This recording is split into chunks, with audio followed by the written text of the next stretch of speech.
Live once again to hear from none other than the beautiful Luke Fruia Buick GMC and Cadillac. I'm Jacob Young, and this is Rio Sports Live Network. A lot to, of course, get to. A little bit of a late start, but we'll go into overtime when the time is correct, which means we'll go over around to 2:15 around that, or 3:15 to be exact, around that time, to be frank with you all. So very, very, very exciting time for this show. Once again, I'm Jacob Young. This is Rio Sports Live Network, RSL in. So an exciting, of course, topic, of course, to talk about, a lot to get to.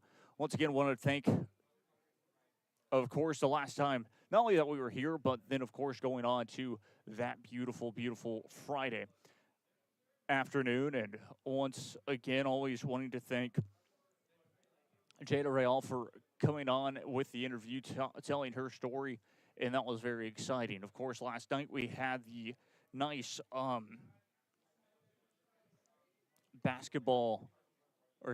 soccer state championships in the area round, to be exact. So we're going to talk about that very quickly as well. We know that Khalil Fennell ended up leaving to go coach Western Michigan in the MAC, and so there's something, of course, to say about that. As we expected, very slowly but surely, we were going to see players leave and join the transfer portal. That is something that we have started to see here very quickly. So that's something that's very interesting, to say the least. So looking forward to, of course, that to talk about, and one of the bigger things to also talk about as well has been none other than, well, of course, like we mentioned, the soccer playoffs. And so we're going to get in store with that. We're going to talk a little bit of baseball, of course, a little bit of March Madness as well. We'll be here until at least around 3:15 p.m. So very exciting. Once again, I'm Jacob Young. This is Rio Sports Live Network. We always like to start, though, with the bigger topic. The bigger topic here this evening, this afternoon, is none other than, well, the big topic of, well, what is in store this weekend for RSLN? And there's a good amount of stuff that's in store for Rio Sports Live Network this weekend. Of course, Tuesday we had all the playoff games. Then, of course, the Luke Fruia show today. Thursday, not necessarily anything just yet that we can confirm, but there were, I believe, rights applied for some soccer matches for tomorrow, and then we'll know more for Friday. But the Basketball All-Star Showcase, Saturday, March 28th, to be announced for the rest of the days. We are expected to be there at Bert Ogden Arena. And, of course, that will go all the way until probably 2 to 3 hours before game time for the Vipers that will play that evening at Bert Ogden Arena. So very exciting once again for all of that. It's just a packed weekend for this Rio Sports Live Network crew and everyone that will be involved for this weekend once again. So, Jacob Young, this is Rio Sports Live Network, and bringing you all coverage of this fantastic week of play. Let's start off, of course, with last night. The biggest games going on were, of course, let's start off with the big one that everyone wanted to be at. That's Progresso and Valley View. Progresso taking on Valley View, and we get into it. We have to talk about Progresso's early start to their season. They had a lot of matches that were, about 3 or so matches that were forfeited due to fielding an ineligible player. That's the best way to put it, and it was ineligible, meaning did they transfer too late? Did they fail their classes and were still being played? Either way, that is what ineligibility is in the UIL realm of things. And so those games were forfeited. They had to forfeit them.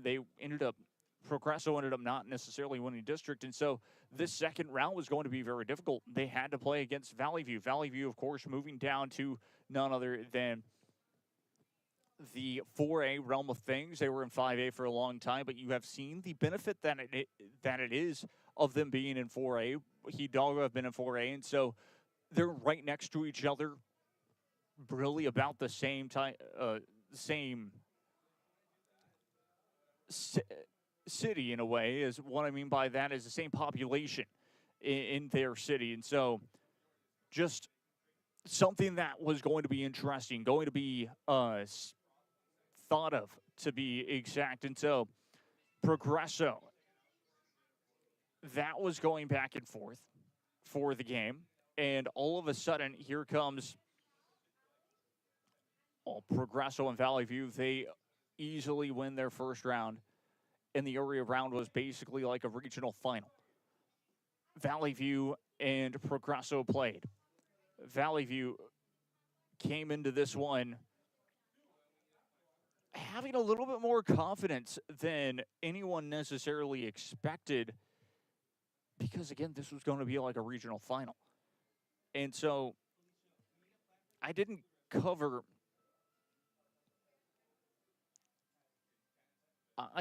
Valley View throughout this whole entire season. I did not cover Progresso throughout this whole entire season, but I knew that both of these teams, it would be a very, very difficult game indeed, a very difficult matchup for both these two sides. 11-5-2 overall for Valley View, but 7-1 in district. They ended up winning. And so their district, and then having to play against Progresso. Going down to the games that they played, Cal Ellen was their first round. LaGruya, of course, before to finish off district play, 5-1, 8-3. They did lose to Idea Far 2-1, so that was something interesting to say the least. And so, just a couple of those games that you saw Waters Lincoln. They lost to Waters Lincoln as well, but you saw that Valley View ended up losing a couple of those matches, saying, okay, they might not be as strong as people think, and will probably end up losing their big matchup. Well, you go down to it, and Cal Allen, they win 5-0 over Cal Allen, and then going to Progresso at Progresso. This was a big matchup in general. Valley View on the road took advantage of their opportunities, 1-0 early, then leading 2-0 over Progresso. Progresso got one back late in the match, but it was too little too late. Talking about how late that goal was, as well as RSLN ended up being there to cover that match, and we'll give you exactly how late that match was, or how late that goal was, to be exact. And it was as late as this. With not much time left in this match, all of a sudden, you had Progresso and Valley View, of course. That match, it's 2-0, 23 minutes left in the match. And with still over 10 minutes, 2-0, and then it was with about just under 10 minutes to play, around 8 minutes to play. Here comes Progresso scoring, making it 2-1, thinking, okay, there's still enough time for them to get a goal back, but did not get that equalizing goal to make it 2 goals to 2 goals, basically, to make it into extra time. And so that was exciting. And sure enough, Valley View get the job done. They get the win, and all of a sudden it's, a chance at victory, and they get the job done again. Valley View over Progresso, technically an upset. But when you really look at it, Valley View played fair throughout the whole entire season. They got the job done. They won district.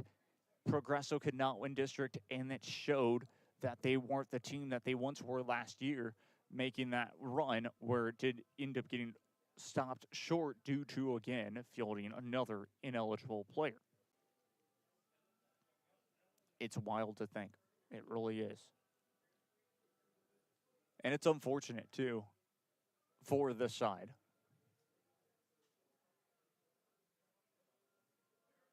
But just a great job for Progresso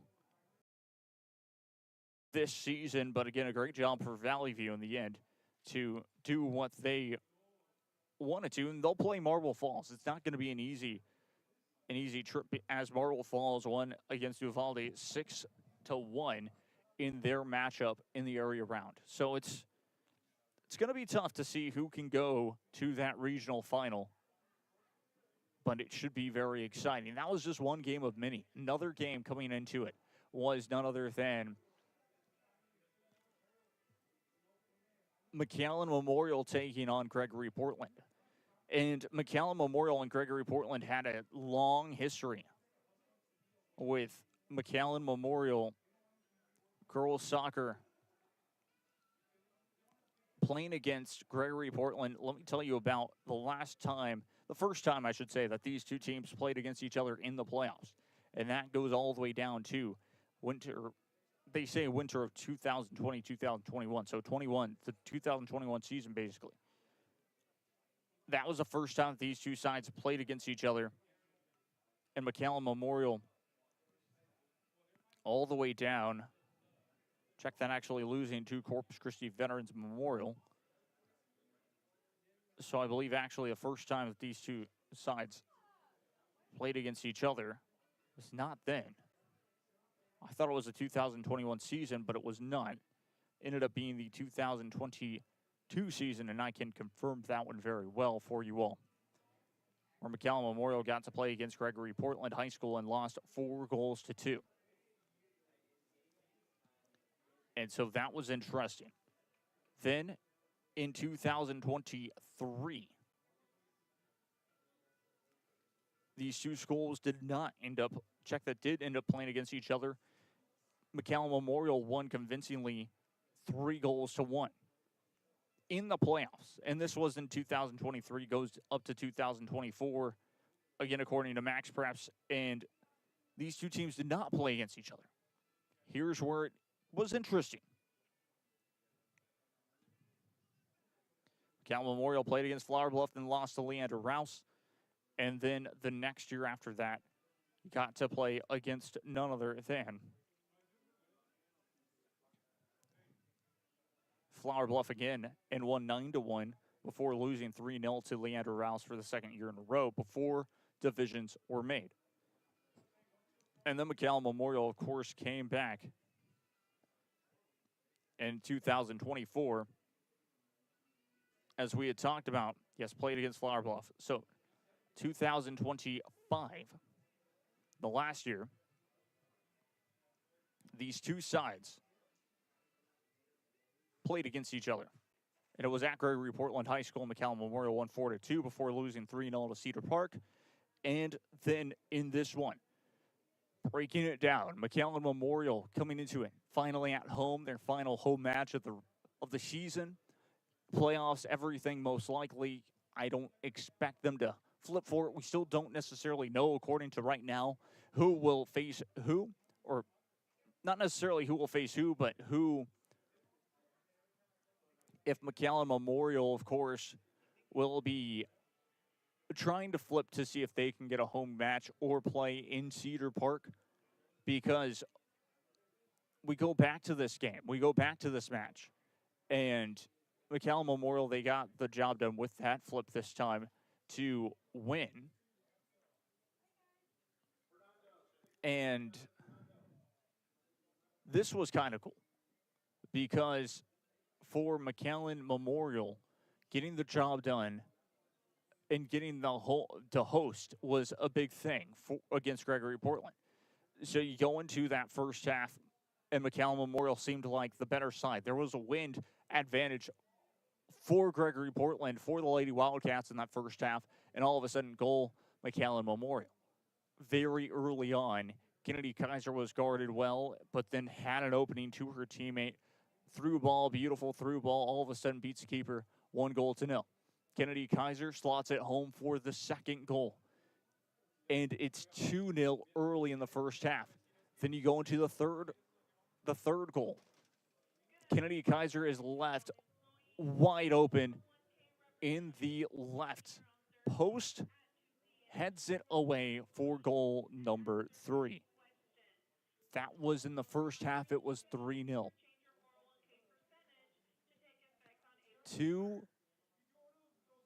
Two goals were scored in the second half for McAllen Memorial. 1 goal scored for Gregory Portland, and we'll get to that one. But again, Kennedy Kaiser was able to get a hat trick. She was left with the ball, 2 defenders around her, weaves her way through. Perfect contact, puts it away, just about outside the goal, or just about outside the box to be exact, to put it away. 4 goals to 1 at the time, and then a 5th goal happens. And McAllen Memorial looked unstoppable, 5 goals to 0. The substitutions come into play. Gregory Portland took advantage of that very late in the match and taking a free kick quickly. McAllen Memorial weren't used to that, so that's something that I'm sure Coach Kaiser will talk about. Gets the goal, gets the job done in the end, and it is none other than 5 goals to 1, your final for the Lady Mustangs winning. Very exciting in that realm of play. Just again, McAllen Memorial getting the job done. We were not at the Harlingen High School soccer match versus none other than San Antonio Clemens. That was a close game. That was a close match. And Harlingen High led at halftime 1 goal to 0. And then in that second half, it was equalized. Extra time we go. And Harlingen High score the match winner to advance. A go-ahead goal that ended up being the match winner, to be exact, to advance to the regional semifinals. And that was very interesting, to say the least, because a lot of people would say, yes, of course, that's the number 1 team and all of this in the Valley. But you go back to it. How close were they to being upset is something to keep an eye on. San Antonio Clemens are a great team, to say the least. It was a lot tighter, a lot more difficult for both sides than I think anyone anticipated from the Valley and even outside of the RGV. So that's a great job for Harlingen High to get the job done. It's a great job for McAllen Memorial to get the job done. Let's talk a little bit about the Flower Bluff game now. For the Mackay Lady Bulldogs versus Flower Bluff. This was very exciting, to say the least. McAllen High School coming into this one, no one didn't truly know exactly what to expect. Again, remember, McAllen High School losing 3 goals to 0 against McAllen Memorial. Kennedy Kaiser gets a hat trick. That's the final regular season matchup for both sides. Playoffs happen. Round 1 happens. It's versus Harlingen South for the Mackay Lady Bulldogs. Harlingen South kind of took their time. It was 1-1, then it was 2-1, a 2-1 final. Mackay, the Lady Bulldogs, they get the job done in the end, but that was a little bit of a scary match for both sides.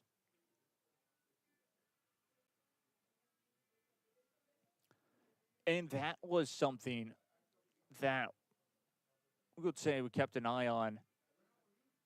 But again, just McAllen Memorial, they got the job done in the end, and was great performance from them. Very exciting about that. Very excited about the game. Getting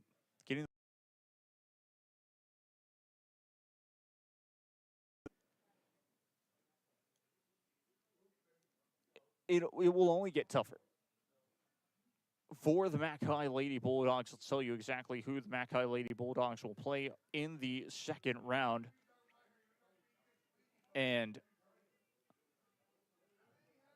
Or check that in third round.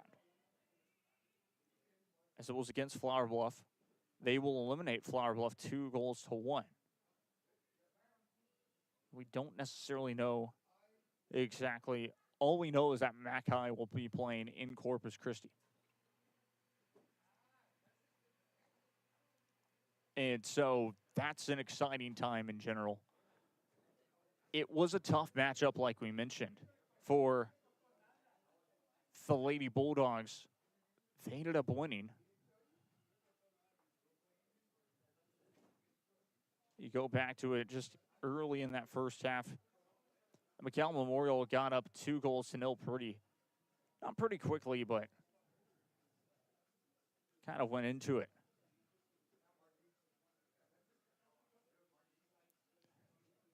.13 minutes, and then all of a sudden, 2 straight goals for the Lady Bulldogs. And got the job done. 1-0, then 2-0.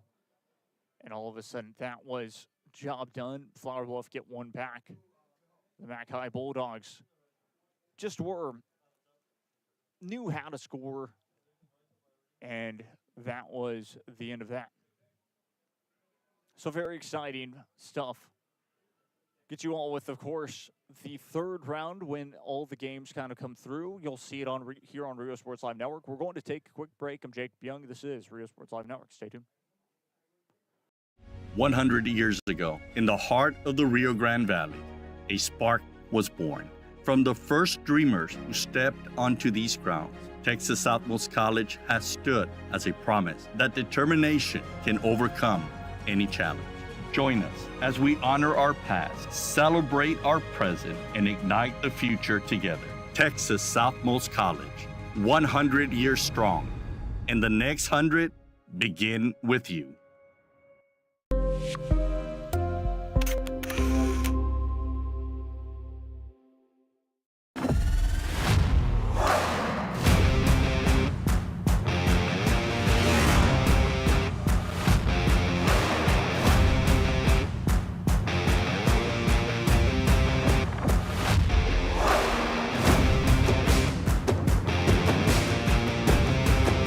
Elevation, AT4, AT4X, Denali. Case closed. Fruia GMC, we're professional grade.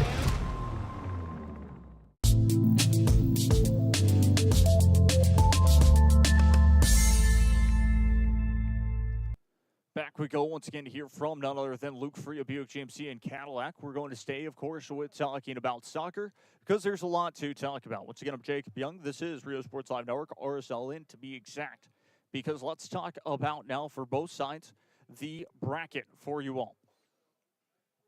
And let's start off with, of course, the Division II side of things in 5A. We have most of the teams that are expected to play, especially for the Valley teams, who they'll play against, to be exact. And there's more than one, which is very exciting. Going all the way down, because also McAllen Rowe defeat Laredo Nixon 7-3. You go to the regional semifinals, and you'll see exactly this. Cedar Park will play McAllen Memorial. San Antonio Piper will play McAllen Rowe. There is an outside chance that McAllen Rowe will get the job done there. They are in the regional semifinals. That is very exciting. Same with McAllen Memorial. They lost to Cedar Park 3-0 last year. The state champions, might I add, the Division II state champs, Cedar Park. And so then you go to the regional semifinals, or the regional finals, I should say, and that's a very good chance that McAllen Memorial could play Rowe in that regional final. But this is the first time that McAllen Rowe have made it this far in a while, and versus San Antonio Piper, that's a scary matchup for themselves. But again, if you win by over 7 goals against a team like that, this is going to be exciting. And date right now, I believe, is TBA. According to Max Preps, again, there's not much to really talk about for McAllen Rowe, but they average around 4 to 5 goals a match. For San Antonio Piper, around 4 goals a match. And so it's very evenly matched up on that side. You take into account it's going to be most likely in a neutral site. McAllen Rowe had to travel to Laredo, most likely the stadium called the SAC. And so if that's the case, I think McAllen Rowe are a very underestimated team when it comes down to it. Can they play with San Antonio Piper? That is to be determined, but I think they can, because there is a tournament every single year that all the McAllen schools will play in, and it's the McAllen ISD Showcase. And so the McAllen ISD Showcase, you have teams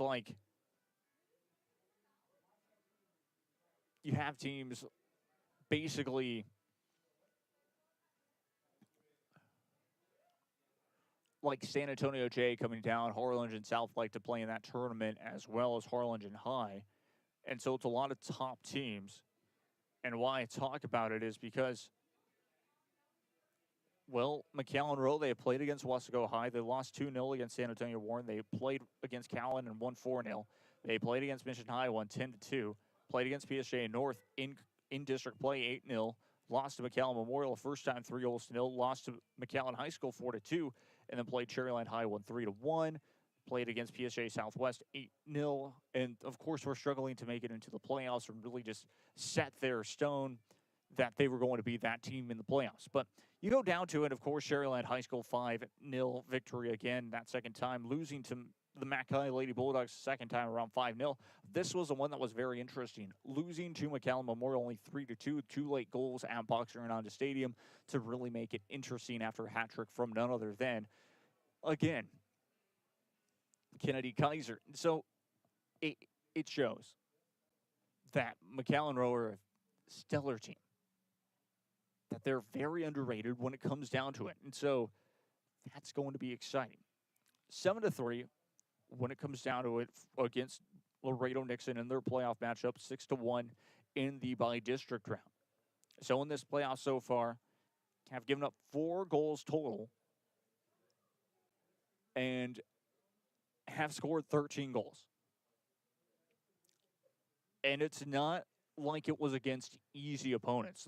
At Cal Chelsea, of course, some could argue that they're not the toughest opponents, but then you go to Laredo Nixon, it's not easy to travel 2+ hours, get off the bus, get ready to play, and then perform. And score 7 goals on top of that. Yes, giving up 3 goals is very concerning considering the defensive work and things like that. So we'll see how it all plays out. Playoffs is going to be exciting. But again, McAllen Memorial, we go to that when we preview this game. 3-0 is how much the McAllen Memorial Lady Mustangs lost a year ago. And this is a team that is, I wouldn't say a lot more constructed, but just you have Kennedy Kaiser. She's a senior. You have a lot of those players that are seniors mixed in with the freshmen. But watching them play last night, seeing the characteristics of this team, they know where to be.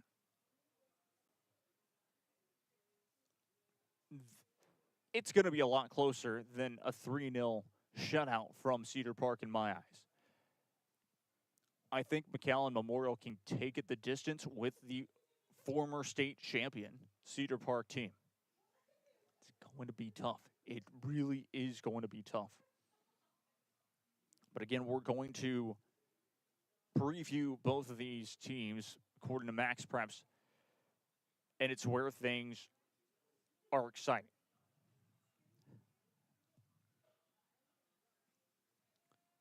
McAllen Memorial average around 5 goals per match, about 2 goals per half. Cedar Park average around 1 goal per half, 1 goal in the first half, 2 goals in the second, and then making it about 3 goals on average in the whole entire match. It's exciting. 3 goals. And couldn't be any more thrilled about that.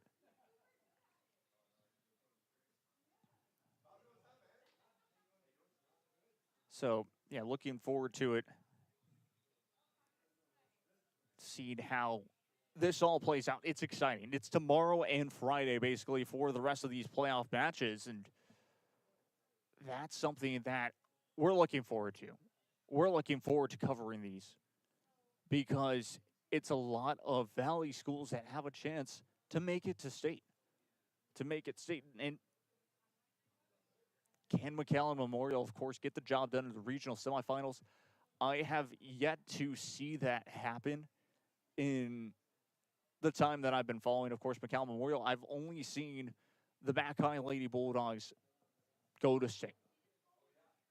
I have seen Sherryland High School boys soccer go to state and lose. And then, of course, that was the same year that Hidalgo High School won. So going back to it really quickly as well, to give you all an update on who Valley View High School will be matched up with in the next round coming up here very shortly. Again, they will be matched up with none other than Marble Falls High School, as Davenport is playing against Jones. So it doesn't get any easier from there going to the regional finals after the regional semis. Valley View are in the 4A side of things, the lone remaining team left. And that's just the 2026 UIL Texas Boys State Soccer State Championships. So exciting stuff. We're going to take a break, and when we return, we will switch gears and talk about some March Madness basketball and how everyone's brackets probably busted in the end, because there were some crazy upsets for sure. Jacob Young, the Fruia Sports Live Network. We'll be right back after this. Stay tuned.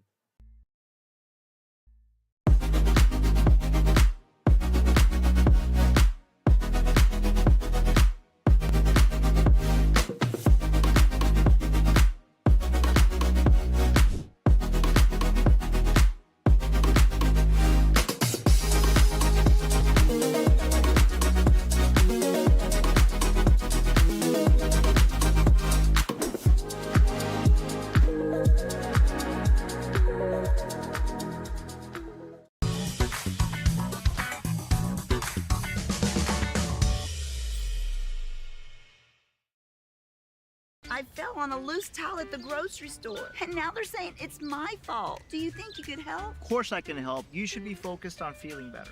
Oh, thank you, Law Champ. Hey, do you think I can get a selfie? Of course.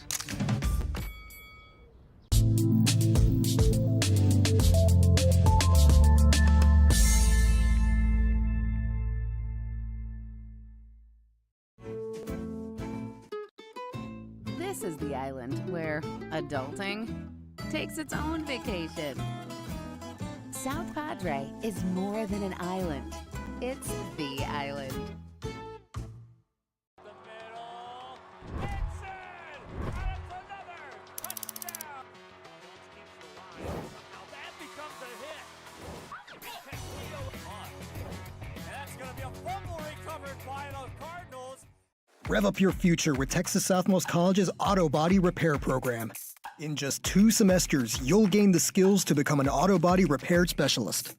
Learn using industry-standard iCar Academy to get you job-ready fast. If you're ready to drive your career forward, TSC's Auto Body Repair Program is the place to start. Classes are filling fast, so visit tsc.edu and apply today.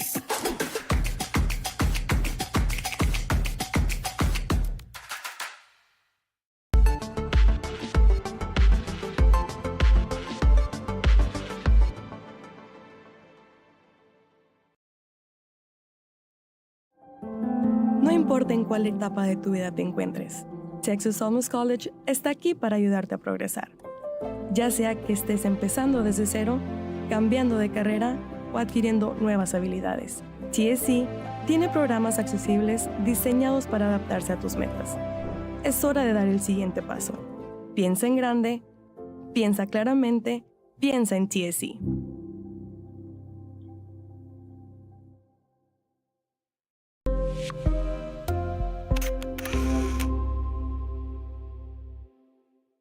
Kenny Perez came from a small town in Texas. At Kenny Perez Law, we won't stop fighting until our clients get what's rightfully theirs. We're right by your side, no matter what. Call Kenny Perez Injury Lawyers today, 956-999-1111.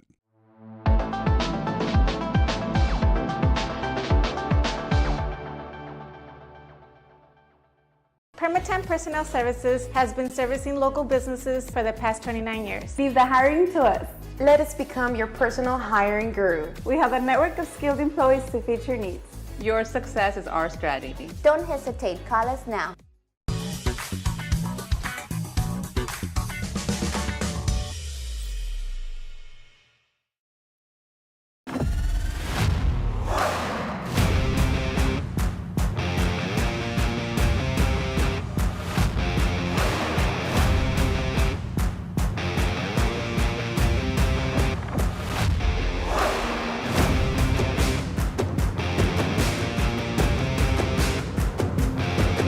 The standard of excellence has always been Cadillac, so be iconic and drive one. Fruia Cadillac, Brownsville, Texas. Back we go once again here, and well, it's that time of year again as we talked about it last week, and now we get to talk about it more. I'm Jacob Young. This is Real Sports Live Network here at Luke Fruia Motors, Buick, GMC, and Cadillac. If you're in the market for a new car, come check them out. Very exciting stuff. And it is all about March Madness here. It's March once again. This past weekend was the first round of the NCAA men's and women's tournament. The first two rounds, I should say, the first and second round of the men's and women's basketball tournament. The women's started on Friday, ended Monday, and the men's started Thursday and ended Sunday for the first two rounds, to be exact. Here's the exciting thing about all of it. People expected Florida to be a dominant team in the bracket. People expected Houston to be a dominant team in the bracket as well. And a lot of top seeds were going to be interesting, to say the least. The Virginia Cavaliers, the same deal here. Well, there were a lot of upsets. And just to name a few, the number one seed, Florida Gators, are eliminated in the second round. And that's in the men's side of the bracket. Let's be sure to tell you all, yes, we'll talk about, of course, the women's side of the bracket, because there were some upsets as well that was pretty interesting, to say the least. But some of the upsets that we have that were big, Wisconsin got out pretty early on in that first round. They lost against High Point 83-82. That upset, to be exact, was absolutely spectacular in the sense of that. Arkansas, of course, getting the job done in the second round, though, over High Point. The Texas Longhorns, of course, won the first four and then upset BYU 79-71. They played against Gonzaga, the 3 seed in the second round, and were able to defeat the Gonzaga. Well, just able to defeat Gonzaga in that second round, making that an upset.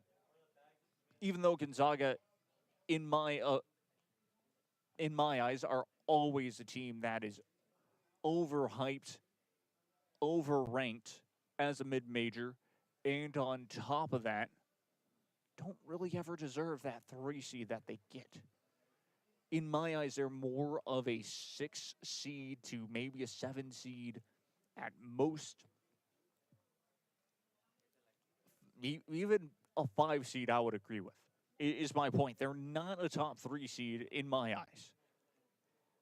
But almost every single year they get put that, and finally have shown why they're not as great. Now they move to the Pac-12, of course, next year in basketball. We'll wait and see if that helps benefit them with their net rankings and all of that fun stuff, but who knows? Because the Pac-12 is still going to be considered a mid-major. They're not considered a Power 5 because there's only Power 4s now since the Pac-12 disbanding and leaving Washington State and Oregon State having to fend for themselves and getting teams to play against each other, and on top of that. So, anyways, moving on. Texas makes it to the Sweet 16 to play against Purdue. That's at 6:10 p.m. on the 26th. And then Miami, Florida actually got the job done against Purdue, against the Missouri Tigers, but Purdue Boilermakers got that job done by 10. That's only in the West region, to be exact, and we talked about it. Iowa and Florida made it to the second round to play against each other. And Florida Gators I had going all the way to the Final Four. Guess what? The Florida Gators are out in the second round. This was one of the top ranked teams in the nation. And they're out. They were actually the top number 1 seed because they played against 16 seed Prairie View A&M that had to win in the first 4 to make it to that, just to make it to the NCAA tournament, to be exact, in the 64-team field in a way. Because it's right now it's 68 teams, but there are 4 play-in games that take place Tuesday and Wednesday. 2 on Tuesday, 2 on Wednesday, before the tournament opens up on Thursday. And so I will get the job done against none other than Florida, 73-72 with a buzzer beater. And Vandy played against Notre Dame. Check that, played against Nebraska. And I ended up choosing Vanderbilt, but Nebraska get the job done. That's their second ever NCAA tournament win and their first time ever to go to the Sweet 16, which is a very special Cinderella story. You go down to it. VCU and the Fighting Illini played against each other in the second round after Virginia Commonwealth University got the job done there. But Illinois, the Fighting Illini win 76-55. And they'll play against Houston, the Houston Cougars, 9:05 p.m. on the 26th. The game, of course, on TBS. That's an exciting one because Houston Cougars got the job done against Texas A&M in the second round. It was tight at the start of the game, but the Houston Cougars pulled out victorious 88-57 by a big margin. The Midwest, of course, you have St. Louis beating Georgia in the first round, but the Michigan Wolverines got the job done there. They'll face off against Alabama in the Sweet 16. Not a lot of upsets besides really that one, and you wouldn't even call it that much of an upset because it was 8 versus 9, and the 9 seed got the job done. We talked a little bit about the East, but here it is. Ohio State lose to TCU, again, 8 versus 9. Duke Blue Devils, though, got the job done there. Kansas losing to St. John's University in the second round, and St. John's making it to the Sweet 16. It's pretty interesting. University of South Florida lost to Louisville. That was an expected victory, but Louisville lost to Michigan State, the 3 seed, 77-69. Michigan State will play against UConn at 8:45 p.m. on the 27th. That's the Sweet 16. So looking forward to it all and cannot wait to see how it all plays out here. As really the craziest region so far in my eyes has been the southern region. The South region with Florida being eliminated, and that was a lot of people's picks to go to the Final Four for the second straight year in a row. Could not get the job done. Instead, it's going to be an interesting Final Four with one less 1 seed expected, of course, to make it to the Final Four. And we'll wait and see how it all plays out here. That's on the men's side. Now, on the women's side, of course, as we still have time, we're going to go past our allotted 3 p.m. time to around 3:10, 3:15, if we're allowed to do so. And the biggest thing will be against none other than, well, the biggest thing now, of course, moving on is going to be with the women's bracket. Women's basketball bracket, that is an exciting time to look at. Because, again, you normally on the women's bracket, you don't see a lot of upsets. This is the first time that we've had very key upsets. Iowa Hawkeyes losing to the Virginia Cavaliers in that second round was a big upset for a lot of people, so they would say. Because it really changed a lot of people and their brackets in general. Because we can go down to it in that second round. Notre Dame defeating Ohio State 83-73 was something that a couple of people could have picked, but in reality, it didn't expect like that was going to necessarily happen as much. A 6 seed defeating a 3 seed. In women's basketball, that does not happen that often. The Iowa Hawkeyes, the 2-seeded Iowa Hawkeyes, losing to Virginia in overtime, 83-75, was a crazy upset indeed. Minnesota defeating Ole Miss. That was unexpected when Ole Miss blowing the lead, though, late in that game. They had controlled that game all throughout the entire second half, to be exact. And Minnesota, with their home crowd behind them, were able to gather it back up and be victorious with a game-winning, I believe, three-pointer to win it by 265-63. West Virginia lose against Kentucky. 5-seeded Kentucky, 74-73. Wasn't that big of an upset, but again, you can just see how it kind of has changed to how these teams have been. Can Notre Dame do the unthinkable and beat Vanderbilt in the Sweet 16? Well, that's going to be exciting to see. But again, for the most part, that's been the upsets. It's been the upsets with the round of 32. Biggest one, Iowa State losing in the first round against Syracuse, 8 versus 9 seed. Iowa State they played okay in the regular season, could have been better, but it was just going to be a tough ride for them in the NCAA tournament, and they lost. The Fighting Illini defeat Colorado 66-57. That was expected to happen.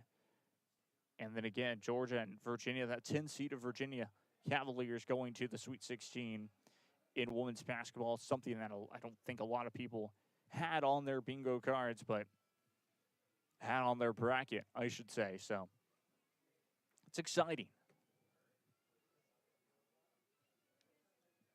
Now, of course, moving on, one of the big things that we did mention is that, yes, Khalil Fennell has officially,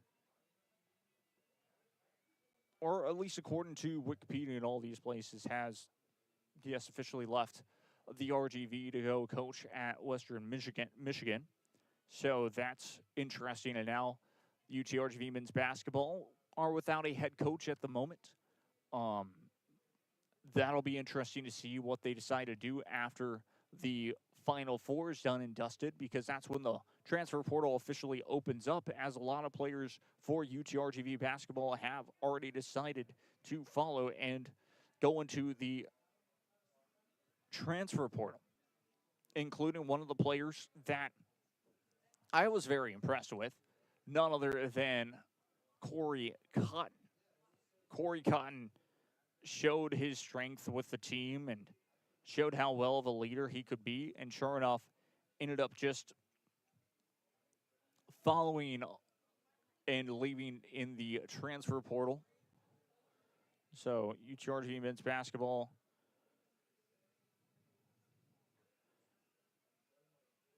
So, yeah, Corey Cotton enters the transfer portal, to be exact, and it wasn't as shocking as we believe. I think that's what I posted as well, and I still believe this, is that will be a domino effect, as one player following another player in this kind of realm of things. Filip Brankovic, I don't believe, is coming back as well, because he's out of eligibility completely, if I'm not mistaken, because he was a fifth-year senior or something like that. And so the question will be, what does UTRGV do from here on out? With how do you build back up a team? Do you want to go that 3-year route where you have those high school players mixed in with some transfer portal players as well, or will you make mainly a transfer portal team? I would expect them to bring in a lot of players from just recruiting, alone, and then on top of that, bringing in your JUCOs, bringing in your transfers from the transfer portal as well. There will be some players that did not like how they were treated or got the playing minutes, or same deal with their coach leaving or getting fired, and so they'll want out at their old school and potentially could head down to the field house, head down to the UTRGV, and make that opportunity. So it's a big realm, it's a big level to see if that can be the case for UTRGV, and we'll wait and see. So yeah, looking forward to it this season, this upcoming season for UTRGV men's basketball. It'll be a long time, and of course, as I talked about it, it is going to take boosters wanting to fundraise and wanting to do all that for basketball specifically. But let me remind you all, it starts with football. It starts with that football program right in front of our eyes, where if they're generating as much money, guess what? That money will just flow freely, not only to the football program, but flow freely to other organizations, to other sports teams, including basketball, including baseball, once again, as we're seeing the success that they've had. And so it's building something. It's building a big statement for UTRGV basketball and just athletics in general. The athletic department is doing well, and I expect for that trend to continue, where they hire somebody with exceptional experience and will show that leap of, okay, I can be here for a couple of years, potentially trying to build something here from that Southland Conference.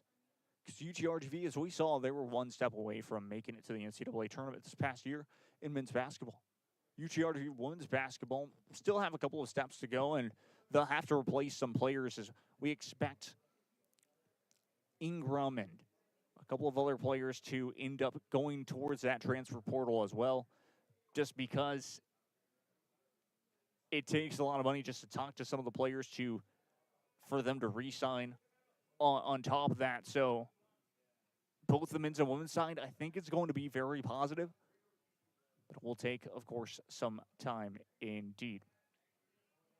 Very exciting, of course. This has been a very quick show in general, and I'm looking forward, of course, to bringing more coverage this year for all of that. And the baseball side of things for UTRGV. The last time that we talked about UTRGV baseball has been a while ago, but UTRGV baseball have gotten their job done, sweeping HCU, Houston Christian University, this past weekend, and the weekend prior to that, on the road again, getting out their rooms and sweeping their opponent, their opposition that week as well. The only series that they've lost so far is against none other than Lamar University. So they're tied for first place in the Southland Conference for baseball. They played against Texas State last night, lost 8-7. Pitching is still a little bit concerning, but again, you don't want to waste your pitching on a Tuesday night game. You want to waste your pitching when it comes down to it, the Friday, the Saturday, especially winning that series. If they have a chance to win the series on Saturday, you better believe that they will use everything in their power to make sure to get that victory. Saturday night, by the way, it is Swifties night at the UTRGV Baseball Stadium as well. I plan on being there, covering the team a bit, but mainly just enjoying myself. They're back home for the first time. It's going to be a fun weekend of baseball, and I want to be there to just watch it and enjoy it as well as an avid fan and as someone that loves, of course, baseball in general, or not necessarily loves it, but just loves the atmosphere. So, yeah, looking forward to it, and we'll see this come up very soon. That is going to do it for us here at the Luke Fruia Show. I've been Jacob Young. This has been a Rio Sports Live Network here, talking sports once again. Thank you all so very much for watching, and until next time, we will see you all.